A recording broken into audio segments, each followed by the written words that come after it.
हरिओम। स्वागत है आपका मेरे YouTube चैनल ज्ञान दर्शन में। आज हम जानेंगे ईशावास्योपनिषद के बारे में। ईशावास्योपनिषद को सभी उपनिषदों में प्रथम स्थान प्राप्त है और एकादश उपनिषद जिनमें कि आदि गुरु शंकराचार्य जी ने भाष्य लिखा है, उनमें यह दूसरा सबसे छोटा उपनिषद माना जाता है। जानेंगे ईशावास्योपनिषद का संक्षिप्त विवरण। ईशावास्योपनिषद शुक्ल यजुर्वेद से लिया गया है और शुक्ल यजुर्वेद का यह 40वां अध्याय है। इससे पहले के जो 39 अध्याय हैं उनमें कर्मकांड की चर्चा की गई है, यज्ञ आदि की चर्चा की गई है, यज्ञ का विधान और कर्मों की व्याख्या उनमें की गई है। इस उपनिषद में अर्थात शुक्ल यजुर्वेद के 40वें अध्याय में ईश्वर के स्वरूप का और परब्रह्म के स्वरूप का वर्णन मिलता है, इसलिए इसे ईशावास्योपनिषद के नाम से भी जाना जाता है, क्योंकि इसका जो पहला मंत्र है वह ईशावास्य के ही नाम से प्रचलित है। यह उपनिषदों में प्रथम है जिसमें कि 18 मंत्र हैं। यह 18 मंत्र श्रीमद् भगवद गीता के 18 अध्यायों के समान ही प्रभावी हैं। इस उपनिषद में कर्म की अवधारणा बताई गई है, परब्रह्म ईश्वर के स्वरूप का वर्णन किया गया है, साथ ही विद्या और अविद्या का स्वरूप यहाँ पर बताया गया है। संभूति और असंभूति उपासना का भी स्वरूप यहाँ पर दिया गया है कि संभूति की उपासना और असंभूति की उपासना किस प्रकार से की जाती है। और अंत में साधक ने अग्निदेव से प्रार्थना की है कि मुझे श्रेष्ठ मार्ग से ले चलें। इस प्रकार से इस उपनिषद का संक्षिप्त विवरण है। आगे देखेंगे। जब कभी भी गुरु और शिष्य किसी रहस्य विद्या पर चर्चा करते थे या फिर कोई भी ऐसा कार्य करते थे कि जिसमें विघ्न उपस्थिति वह नहीं चाहते थे, तो उस कार्य के लिए वह शांति पाठ किया करते थे। यह गुरु परंपराओं में गुरु शिष्य के मध्य हमेशा वार्तालाप से पहले होता था या फिर शिक्षा के पूर्व यह किया जाता था। तो यहाँ पर यह शांति पाठ देखने को मिलता है। ओम पूर्णमिदः पूर्णमिदं पूर्णात् पूर्णमुदच्यते पूर्णस्य पूर्णमादाय पूर्णमेवावशिष्यते। यह ऋषि की अनुभूति है ईश्वर के प्रति कि ईश्वर का स्वरूप कैसा है। ओम पूर्णमिदः, वह ईश्वर पूर्णमिदः है अर्थात पूर्ण है, और उसमें से यदि पूर्ण निकाल भी लिया जाए तो जो शेष बचेगा वह भी पूर्ण ही होगा। अर्थात यह जो सृष्टि है यह ईश्वरमय है, और इस सृष्टि से यदि पूरी की पूरी सृष्टि को यदि निकाल भी ले तो भी जो शेष रहेगा वह भी अपने आप में पूर्ण ही है। इस प्रकार की उनकी ईश्वर के प्रति जो अनुभूति है वह पूर्ण रूप से है, और यही इस उपनिषद का शांति पाठ है। यह ईशावास्यमिदं सर्वम के नाम से ही इसका जो पहला श्लोक है वह उद्धृत है, और इसी के आधार पर इस उपनिषद का जो नाम है वह पड़ा है। जो इसका पहला मंत्र है वह है ईशावास्यमिदं सर्वम यत्किंच जगत्याम जगत तेन त्यक्तेन भुंजीथा मा गृधः कस्य स्विद्धनम। अर्थात यह संपूर्ण जगत ईशावास्य है, अर्थात ईश्वर का आवास है या फिर ईश्वर से व्याप्त है। ईशावास्यमिदं सर्वम यत्किंच जगत्याम जगत, और इस जगत में ईश्वर के द्वारा प्रदत्त तेन त्यक्तेन भुंजी था मा गृधः कस्य स्विद्धनम, जो कुछ भी है वह त्यागपूर्वक उपभोग करो और यह धन किसका है। अर्थात यहाँ पर इसे कहते हैं कि यह संपूर्ण जगत ईश्वर का ही स्वरूप है, और ईश्वर के द्वारा प्रदत्त इस जगत में जो कुछ भी है उसका त्यागपूर्वक उपभोग कर क्या करें, त्यागपूर्वक अपने जीवन में उस चीज़ का उपयोग करें, उपभोग करें, क्योंकि यह धन किसका है, अर्थात धन किसी का भी नहीं है। कर्मों की अवधारणा के विषय में दूसरा मंत्र यहाँ पर दिया गया है। कुर्वन्नेवेह कर्माणि जिजीविषेच्छतं समाह एवं त्वयि नान्यथे तोस्मि न कर्म लिप्यते नरे। अर्थात कि 100 वर्षों तक जीने की इच्छा करें और ऐसे कर्म करें जो कि बंधन का कारण नहीं होते हैं। यहाँ पर बताया गया है कि कर्म बंधन का कारण नहीं होते, इसलिए 100 वर्ष तक जीने की इच्छा करें और श्रेष्ठ कर्मों का आचरण करें, क्योंकि जो कर्म आसक्ति से रहित स्थिति में किए जाते हैं वह कर्म बंधन का कारण नहीं बनते हैं, केवल जिनमें आसक्ति होती है। क्योंकि पहले ही इस श्लोक में बताया गया है कि त्यागपूर्वक उपभोग करें, अर्थात इस सृष्टि में जो कुछ भी है उसका त्यागपूर्वक उपभोग करें। इसलिए इस प्रकार से कर्म करें जिसमें आसक्ति न हो। ऐसे कर्म क्या करते हैं, मनुष्य को बंधन में नहीं बांधते हैं। इसके विपरीत तीसरे श्लोक में यहाँ पर बताया गया है कि जो लोग इससे अलग आचरण करते हैं उनका क्या होता है। असुरिया नाम ते लोका अंधेन तमसावृता तांस्ते प्रेत्या विगच्छन्ति ये के च आत्म हनो जनाः। अर्थात आत्मा का हनन करने वाले जो लोग हैं, जो आत्मा को क्या करते हैं, निकृष्ट कर्मों से अधोगति की ओर लेकर जाते हैं, ऐसे व्यक्ति असुर नाम से कहे जाने वाले लोकों की ओर प्रस्थान करते हैं, जो कि अंधकार और तमस से युक्त हैं। ऐसे लोकों में वह लोग जाते हैं जो लोग आत्मा का हनन करने वाले हैं। आगे जानेंगे। यहाँ पर चौथा मंत्र दिया गया है जिसमें कि ईश्वर के स्वरूप का वर्णन किया है। चौथा मंत्र, पांचवा मंत्र और आठवां मंत्र ईशावास्योपनिषद में ईश्वर के स्वरूप का वर्णन इनमें मिलता है। यहाँ पर दिया गया है अनेज देकम मनसो जबीयो नैनत देवा आपनुवन पूर्वमर्शत तद्धावतो अन्या नत्येति तिष्ठत तस्मिन् नपो मातृस्वा ददाति। यहाँ पर बताया गया है कि वह ईश्वर कैसा है, अनेज देकम अर्थात वह अनेजत है, वह अचल है, एकम अर्थात एक है, मनसो जबीयो अर्थात मन से भी अधिक गतियुक्त, नैनत देवा आपनुवन पूर्वमर्शत वह सभी से पहले अर्थात सभी से पूर्व में उपस्थित हैं, सभी से अधिक ज्ञानी हैं और उन्हें कोई भी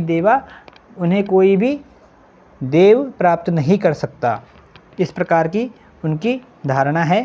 तद्धावतो नान्यत्येति तिष्ठत अर्थात वह दौड़ते हुए लोगों को भी क्या करते हैं, बैठे बैठे ही लांघ जाते हैं। तस्मिन् नपो मातृस्वा दधाति उन्हीं के अधीन मातृस्वा अर्थात वायु आदि अपने कार्य करने में सक्षम हो पाते हैं। आगे जानेंगे। तदेजति तन्नेजति तद्दूरे तद्वंतिके तदंतरस्य सर्वस्य तदु सर्वस्यास्य बाह्यता अर्थात वह कैसे, तदेजति वह चलते हैं, तन्नेजति और नहीं चलते हैं, तद्दूरे वह बहुत दूर हैं और तद्वंतिके अर्थात अत्यंत समीप हैं, अत्यंत निकट हैं, तदंतरस्य सर्वस्य वह सभी के अंदर हैं और तदु सर्वस्यास्य बाह्यता और सभी से बाहर भी हैं, अर्थात इस जगत के बाहर भी वह परिपूर्ण रूप से हैं। इस प्रकार से ईश्वर का यहाँ पर स्वरूप बताया गया है। छठे मंत्र में हम जानेंगे कि जो लोग ईश्वर को इस स्वरूप को जान लेते हैं, जिनकी ईश्वर में निष्ठा होती है और जो लोग ईश्वर को भली प्रकार से समझ लेते हैं, उनकी क्या गति है।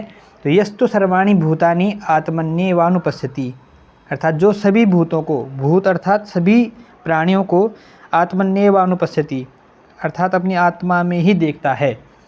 सर्वभूतेषु च आत्मानं ततो न विजुगुप्सते वह किसी से भी द्वेष या घृणा नहीं करता है, वह किसी से भी कभी भी किसी भी प्रकार से भिन्नता नहीं रखता है, वह सभी की आत्मा रूप ही हो जाता है, वह सभी में समान रूप से रहता है। यस्मिन् सर्वाणि भूतानि आत्मेवा भूत विजानतः तत्र कह मोह कह शोक एकत्वामुपश्यतः। यहाँ पर इसे कहते हैं जो व्यक्ति आत्मेवा भूत विजानता सभी भूतों को आत्मवत ही जानता है अर्थात अपने समान ही जानता है, उसे किसी से भी किस प्रकार का मोह और शोक हो सकता है। अर्थात एकत्व की जो स्थिति है जिसमें कोई भी द्वैत नहीं है, तो उस स्थिति में मोह और शोक नहीं रह सकते हैं। आगे देखेंगे उस ईश्वर का जो स्वरूप है वह कैसा है। सपर्यगात शुक्रम मकायम अब्रण मसनाविरह शुद्धम अपापविद्धम परिभूः स्वयंभू अर्याथा तथ्यतो अर्थान विरुद्धा शाश्वतीभ्यः समाभ्यः। अर्थात वह जो देव हैं वह कैसे हैं? शुक्र हैं। शुक्र तेजोमय, अकायम शरीर से रहित, अव्रणम छिद्र से रहित, अस्नाविरम शिराओं से रहित हैं, शुद्धम अर्थात शुद्ध स्वरूप हैं, अपाप विद्धम सभी कर्मों से और कर्म के फलों से रहित हैं, पर्यागाद जिन्हें सब कुछ प्राप्त है, कवि ही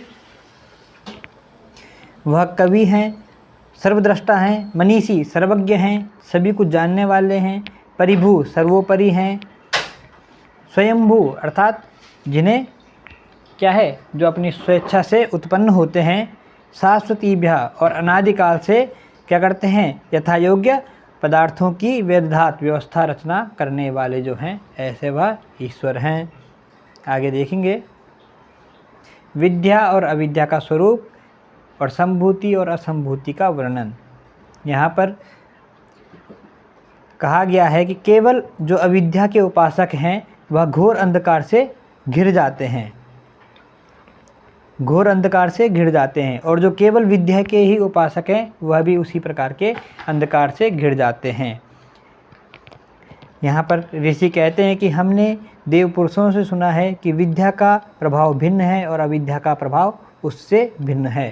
अर्थात विद्या और अविद्या दोनों का प्रभाव और कार्य भिन्न भिन्न है।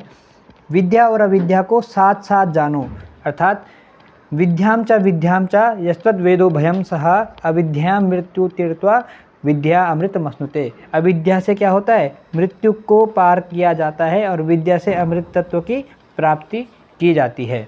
इन दोनों का ज्ञान साथ साथ ही होना चाहिए, अर्थात साथ में ही करना चाहिए। जब विद्या का स्वरूप व्यक्ति समझ जाता है तो उसको अविद्या का स्वरूप भी जानना चाहिए। केवल असंभूति के जो उपासक हैं, अर्थात जो केवल असंभूति आदि उपासना में रत हैं, वह घोर अंधकार से घिर जाते हैं, और जो केवल संभूति उपासना के ही निरंतर जो संभूति की ही उपासना करते हैं वो भी उसी प्रकार से अंधकार में घिर जाते हैं।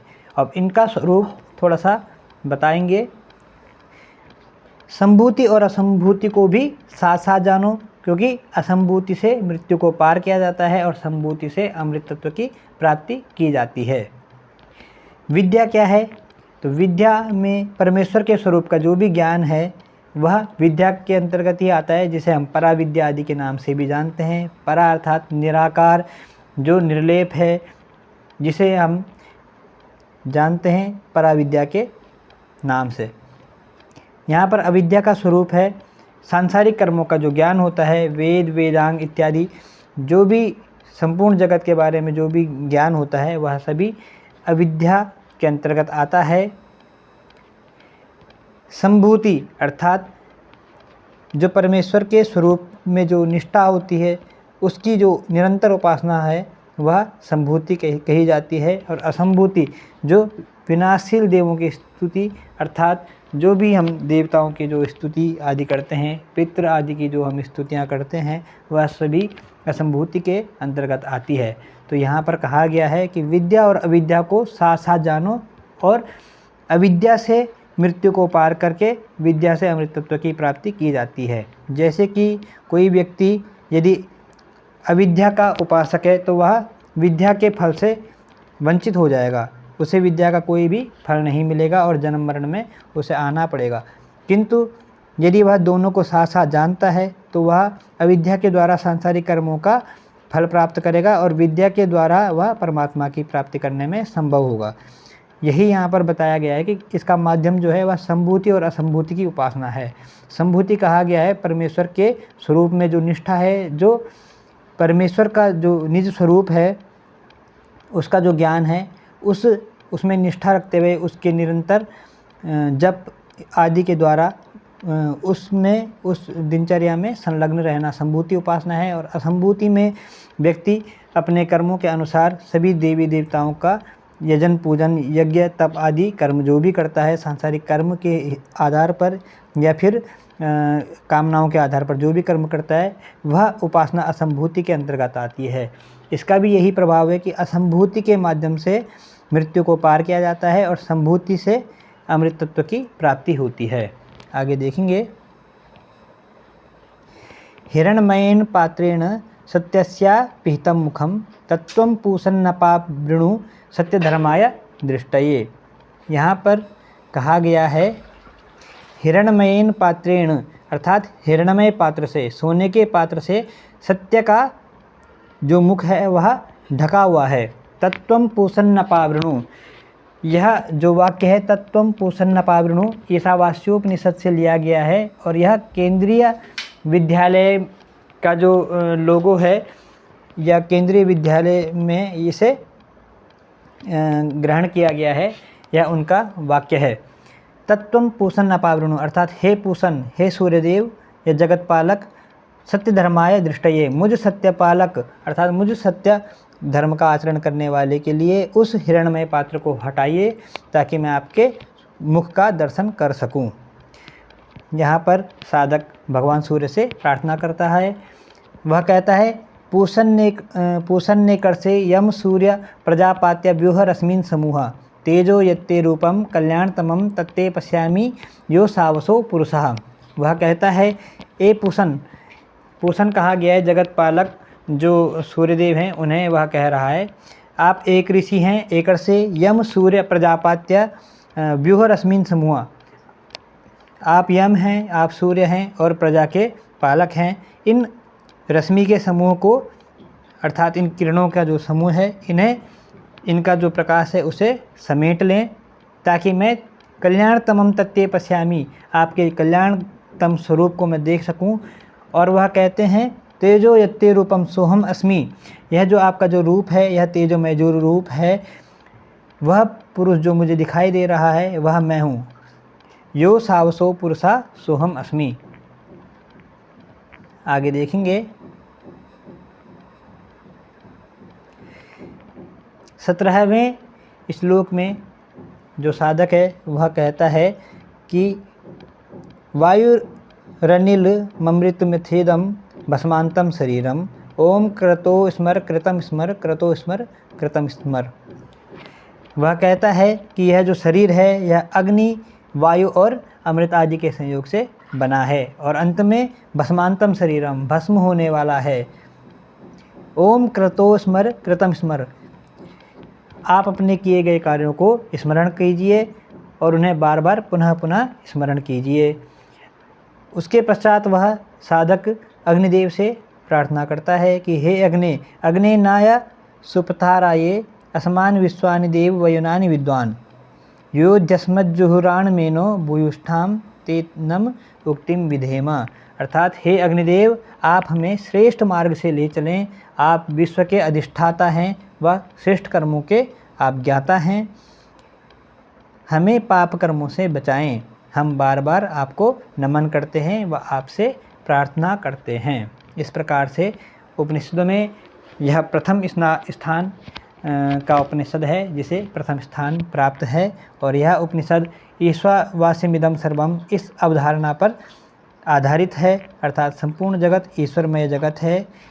आज हमने ईशावास्योपनिषद के बारे में पढ़ा। मिलते हैं अगली वीडियो में, तब तक के लिए नमस्कार।